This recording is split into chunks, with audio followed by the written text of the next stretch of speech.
a brand new lesson, decimals. I hope you enjoyed the video and we're going to get into it. First, see what a decimal is. So when you go shopping, the shopkeeper might say that this pen is £1.99. So let me write that down.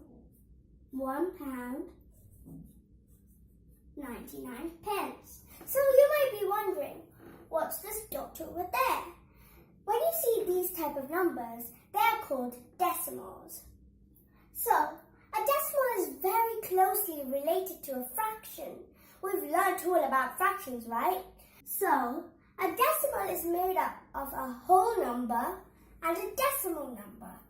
Left side of the point is the whole number and right side of the point is called the decimal number. So this is the whole number, so we read it like that. So this is 1. We say this as point. When we are reading it, we say point. So this is 1 point. What do you call this? 99?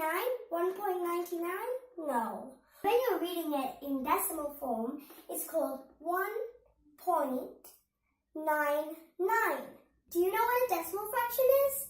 Well, I'll show you. When the denominator of a fraction is 10, 100, something like that. Whenever it's in tens, so let me write number 10 down. And the numerator can be anything you like. Let's put the number 4. So this is called a decimal fraction.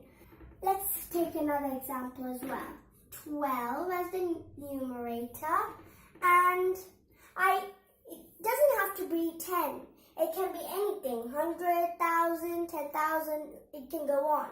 So I'm going to add 100 here. So these are called decimal fractions. Do you know why they're called decimal fractions?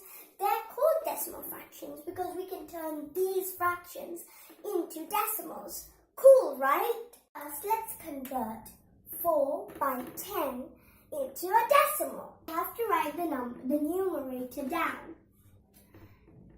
Now, we're going to place the point here, right after the 4.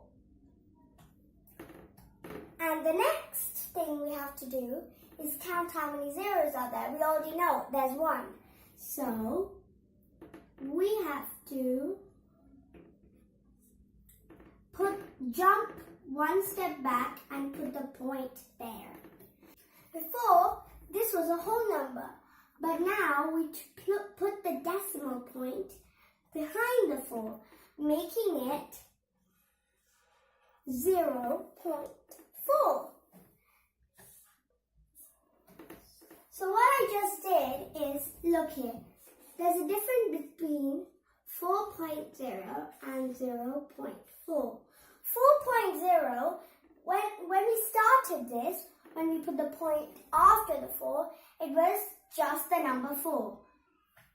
Just for your understanding, I put 0 behind it. Really, sometimes we read it as 0.4 and just 4 when it's, when it's a whole number.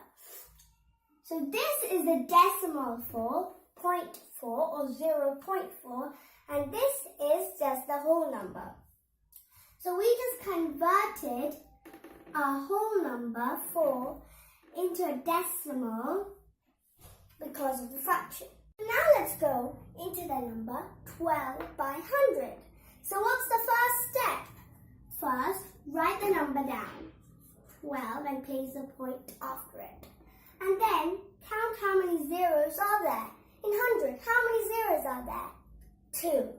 So this time, we're going to move the point 2 places behind. So 1. So is this the answer? No. We have to move 2 places. 2. So we have to place the point here. And since there's nothing behind the point, we're going to add a 0. So that is equal to 0.12. Not 0.12. 0.12. I hope you enjoyed the video. And don't forget to like, comment and subscribe. See you later.